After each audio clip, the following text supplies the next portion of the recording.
All right, Wow. so I wrote down a couple things that you said that would make a great title. I don't know if we can use one, but I love it.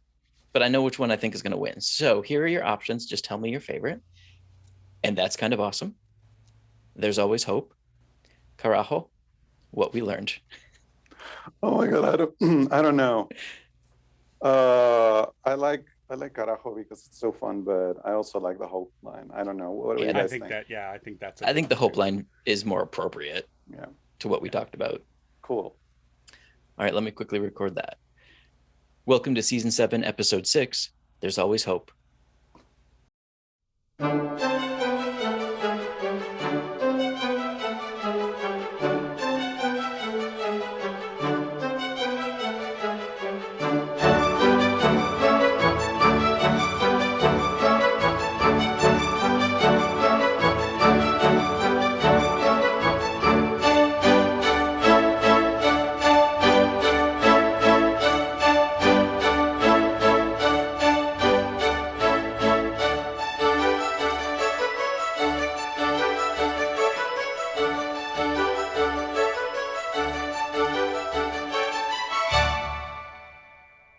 This is Written on the Edge. I'm Ben Sebastian here with my host, I say Baz Collins.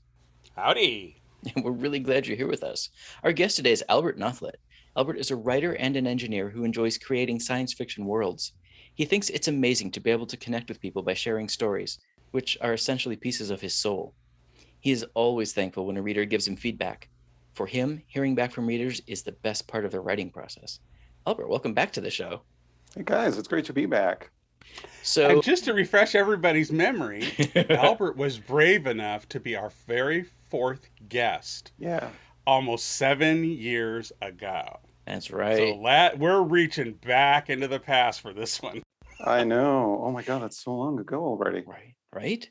So, folks who didn't hear your first interview, let's give a quick how you became a writer. Where did that spark come from? Sure. I think I've always had that, but I think it started when I was little, like in elementary school. And so I guess I was kind of a weird kid because I'd always go into the library and read the nonfiction books. I loved biology books, so I would just grab those and read them on my own. But then I think we were assigned to read Where the Red Fern Grows. I don't know if you guys read that. Yes, a long time ago. Yeah. So I was really little. I was reading this book, and spoiler alert, like that book should have an advisory or something because it's so sad at the end. I know. And oh my God. So I was reading it, and it was the first time that literature actually made me feel something. I was like, I feel sad, and that's kind of awesome. So I don't know. And since then, I just kept reading and reading and reading. And after a while, I decided, hey, maybe I can actually write something. So I did. Excellent. And now, several books later, you've got a new one to talk about. I know. Yes, my latest novel is called Life Seed. So, Yep. tell us about it. Sure. So this is another science fiction book, and so the premise of the book is that there are these colonists who live in an alien planet called New Sky, and when they first arrived, the planet seemed to be paradise. Everything was amazing, and but 100 years later, the colony is struggling because crops won't really grow on the planet, not the way they should, and humans can't eat any of the animals that live on the planet because they're not compatible with their system. So slowly, the colony is having to ration food more and more, and the adults are trying to shelter the children and the teenagers from that. And so the protagonist of the book, Elias Trust, he is a young man who lives on the colony, and he sees the situation and wonders what's happening. And the only thing that's keeping the colony alive is this dormant plant organism the humans found 100 years ago, which they call the life seed. And so they are using this organism to kind of splice its genetic material with earth crops to get them to grow. But yields are getting less and less as time goes by. And so Elias thinks that the only way he can maybe save his colony is to take the life seed back to the place from where it was stolen, essentially. So one night he decides to do this, but as he runs away with it, he is pursued by the humans in the colony and also by these terrifying reptiles that are native to the planet, which are called whirl. And these reptiles have essentially stalked the humans and they keep them penned in the colony. and they may be more intelligent than the humans ever suspected. Excellent. And you've packed a lot into that. So I know one of the topics you wanted to talk about was the human impact on the environment. And if we do colonize, are we going to be conquerors? Um, let's dive into that. Yeah. So I've kind of been thinking a lot about that because, I mean, the way things are now, obviously, with the world and everything, I started thinking about what would happen if we actually ever do go to another planet, Mhm. and also what happens when human survival depends on sacrificing the environment for that. So I don't know. An example I can think of from the world right now is like air conditioning, I think. So as the world gets hotter and hotter, we have to spend more and more energy to keep a place temporarily cool. But as we do that, we generate so much heat that it's really not worth it. And everything's just worse in the long run. So transporting that to an alien planet was just fascinating to me. And that's kind of something I wanted to explore. And you've got you call them the whirl, the Yes, they are reptiles. called whirl. Yes. They're keeping humans penned in. Did you write anything where the humans tried initially to conquer them? Well, at the beginning, when humans first arrived to the planet, the world were very friendly. They are Okay. large, they're like maybe rhino sized. Okay. And they were very curious, and they were just kind of hanging around the colony and trying to see what was what.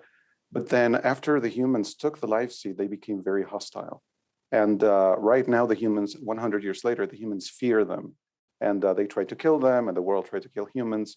And so it's a very antagonistic situation. And so when Elias, the protagonist, leaves out into the world, he's terrified that these creatures are going to kill him. And it's just the I suppose he begins to discover that there's more to them than he ever suspected. And that ties back into the maybe the world is out of balance. And so what can be done to restore that, perhaps? It also sounds like you got a little bit of the we're more alike than we think Yep. going on in there. Yes. Yes. I'm always fascinated with like how animals and just being on other planets could be and how they could think in ways that maybe they think that are different from the way we do. But always tying that back to I don't know, to the balance of nature and the interconnectivity of all the living creatures in on Earth or on another planet. Yeah, And Elias is gay, but that's just not important to the story, right? correct. So something I always try to do is have gay protagonists because I think representation is important. Hmm. But I don't really write a lot of romance. Most of my stories and my novels certainly are science fiction. And so what I would like to do is just to present a protagonist who is gay, but that's really not the main point. It's maybe there might A be a romantic facet of who subplot. they are. Exactly. It's just part of them, and it's just like normal. I mean, in the book, he struggles a little with his identity, but it's not the main point. I Hmm. kind of want to do that to get I don't know more representation out there as best I can. I think it's interesting because, with the movie Don't Look Up, where it ends up being at the end, they go to a planet, think that they're found paradise, and then only to be slaughtered at the very end. I don't know if you've seen the movie, but it Actually, I haven't. definitely, yeah, it actually has rings of things that you've written about, because it's also about climate. Now, question I have for you about your book. So these humans go there. Do you explain in the story why we're doing that at this point? And is there no hope of going back to Earth to kind of revitalize, grab new seeds, new things that they can try and grow there? Or is that a closed door and that's not an option? They can't go back. They initially traveled in what I call a generation ship. So their ancestors took the spaceship, and many generations later, they arrived at this other planet. Gotcha. And Okay. they haven't been able to contact Earth. And even if they did, it would take so long that they're essentially on their own. Gotcha. Gotcha. Um, Okay. yeah, that really does put a different spin on it. And then Yeah. it's the whole, survival instinct kicking in. And so, how does it work society wise? And how successful are the adults who are trying to shield their young from what's going on? How did that dynamic play out, and how are the children and the offspring more aware than the adults give them credit for? Is that another dynamic you're playing with, or? Slightly. I think right now the way the society is organized is actually, I would say it's maybe pseudo-military, but not that much. The thing is, there aren't many people left. It's just like 100 people left in the colony, even though before there were many more. So they're living in this essentially place where there are many, many empty houses. And as generations go by, like the children grow up, like Elias, the protagonist, grows up thinking that's normal because everyone's like, yeah, I mean, this is the way things are. But then maybe he remembers the way he used to have other things to eat when he was very little. And right now, they don't have that many. And he also has a younger brother, and he does not want his younger brother to grow up essentially not having anything to eat. And right now, as things grow more dire, the colony patrol, which is kind of like the police force, is having to break up more maybe scuffles between the colonists and their. I mean, there hasn't been violence yet, but it's about to reach that tipping point, where like food is so scarce that people are just beginning to maybe regress back to a more, I would say, survivalistic state of mind. And so it's right at that point. And the children, I think most of them sort of know, but they just grew up like that. So they think it's normal. And they're kind of like always a little bit scared. How much of the book is about Elias being out of the colony on the run? Most of it, really. Okay. So it's just the beginning of the story is Elias in the colony and learning a little bit about the life seed and exactly where it was found and how. And then the vast majority of the book is him. He goes out into the wilderness and he just gets to see, I don't know, everything that all of this entire world he never saw because he's never left the colony because he can't. The world are always out there like trying to hunt humans. Okay. And I know I'm dipping into spoiler territory, but does it have a happy ending? It has a kind of happy ending, yes, and Okay. it has a cliffhanger ending. But the second part of the book is coming out in a couple months, so it Won't shouldn't have to be too wait much. long for the Exactly. answer. Yeah. Yeah, Okay. yeah, yeah. All right. Fair enough. All right. Yeah. Anything else about the book you want folks to know? No, I think it's a lot about hope. I mean, I know that right now, seeing climate and everything, it's maybe like a very dire thing. But in the book, I also try to show a little bit of that. That maybe we can change and we can make things better. It might be hard, but we can. We recently had an author who called that hope punk, Ha! Yeah, I like Yeah. that. where it feels dystopian, but really it's about hope. Yes. Yeah. Oh my God, Perfect. I agree with that 100%. Nice. All right. So one of the other topics that you had on your list that I found fascinating was finding LGBTQ representation outside of the US. Yes. Can you give us a little bit of history as why that popped up? Yeah. So I'm originally from Mexico, and when I started writing, I think I started writing in English, but then I tried writing a book in Spanish, and I really did not have anywhere to put it. Like, I don't know, over here, things are a little bit complicated when it comes to LGBTQ representation in literature specifically. So literature overall might not be maybe that popular. I mean, I don't want to overgeneralize, but Sure. there aren't, I don't know of any publishing houses that specialize, for example, in queer literature for like example, science fiction. Mm-hmm. So I tried, but I don't know. I mean, there's like a couple of local government sponsored contests here and there, but that's about it. And there's not a lot of diffusion. So I'll keep trying, but I just haven't found a market for that here. Mm-hmm. But how is it in other media? Well, I suppose there's television, I suppose, and like cartoons. I love cartoons, but those don't really come from here, from Mexico. It's just more something that's made elsewhere Well, and there's comes Casa here. de las Flores. Oh, yeah, You you're haven't right. seen that? It's on Netflix, and Mm, it's based in Mexico. cool. In fact, they make a big deal at one point in season 3 where they go to Spain, and they Mhm. have to deal with the dynamics of being Mexican in Spain. And yeah, so There's a lot of Ooh. cultural exchange. It's written by a gay man. It's created by a gay man. It has a lot of queer influence in it. It's kind of like telenovela, but it's a on steroids. Like it's Okay. supposed to be over the top. Ooh. Um, so definitely should check it out, Casa de las Flores. Yeah, I will. Oh, that sounds Yeah, good. yeah. And it's amazing because it's very rooted in the culture, very rooted in the heritage, and yet Hmm. it's got themes that all humans struggle with. Again, it's to that point of we are more alike than we are different, you know. Hmm. And I think that that's one of the things that I like about some of what's coming out of Mexico. I also like when you look at, I don't know if you've watched Sense8, but Yeah. there's a whole, that science fiction show. There was a really good storyline with Lito and and Nando, and they had a really good part of story. And what I loved about that series was you had different cultures around the world, and it showed again how much we're more alike than we are different. Yeah.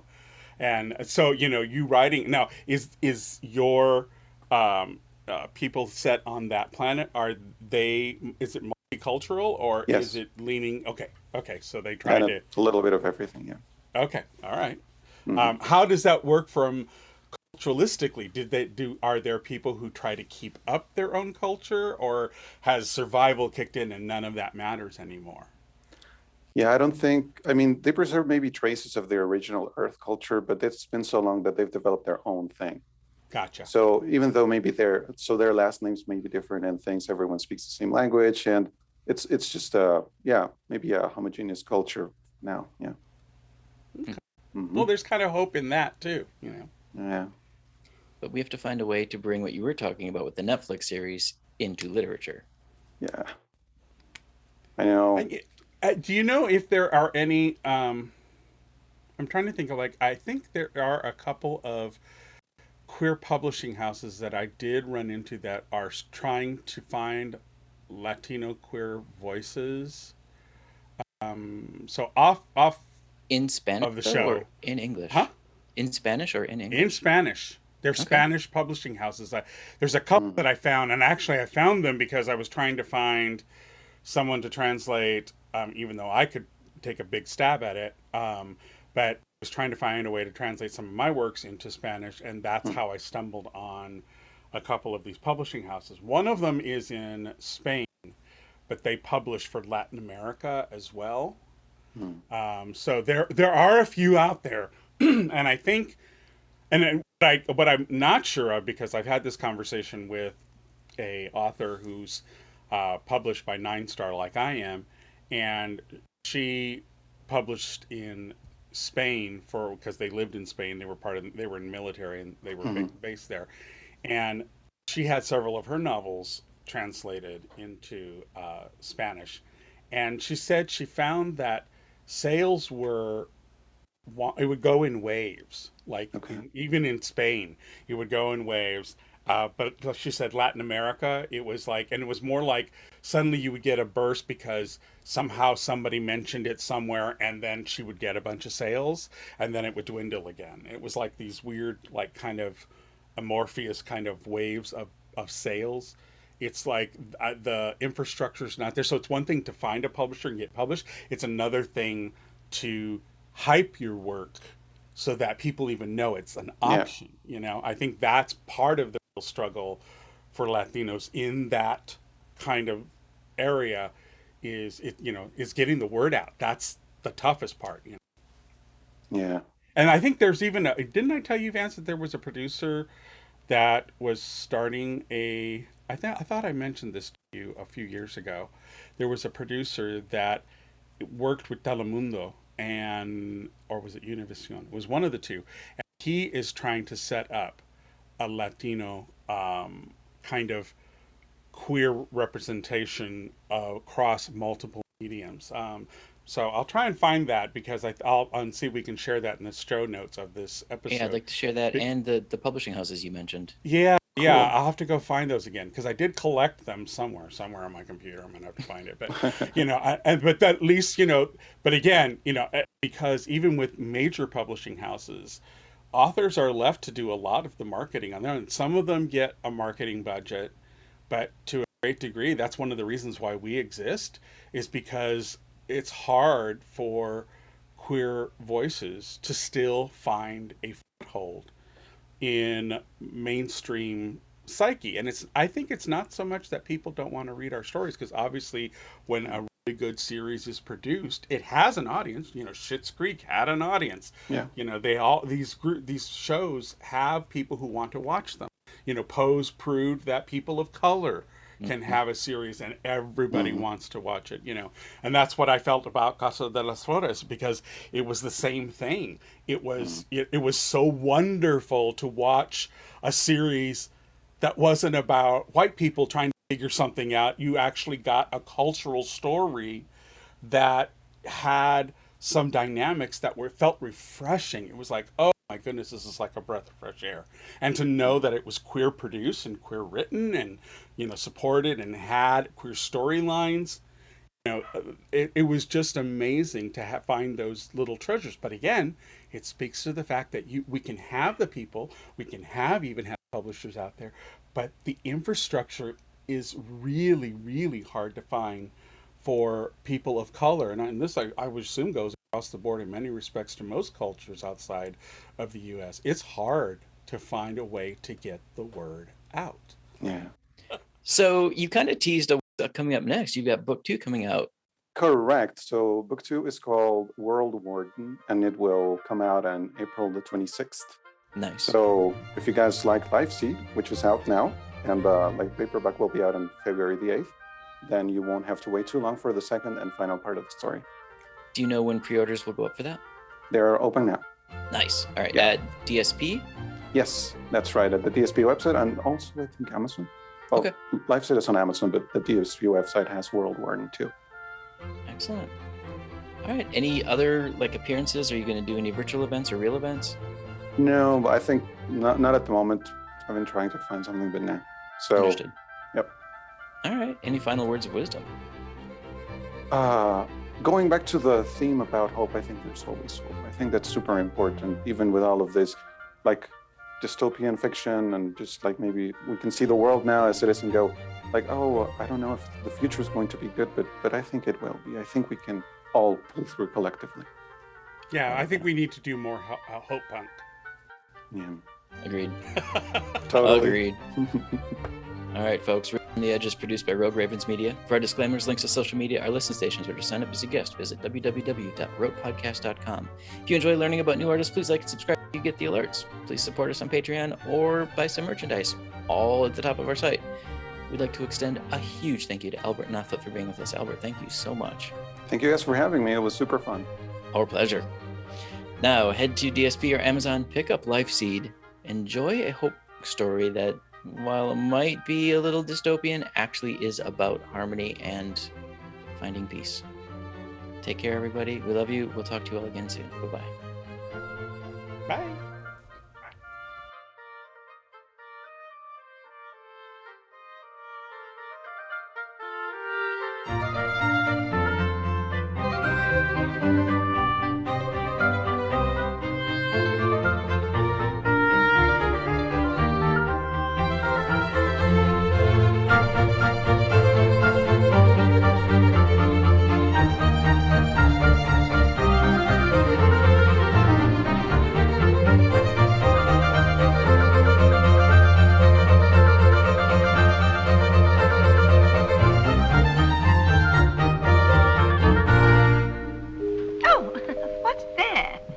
Closing time.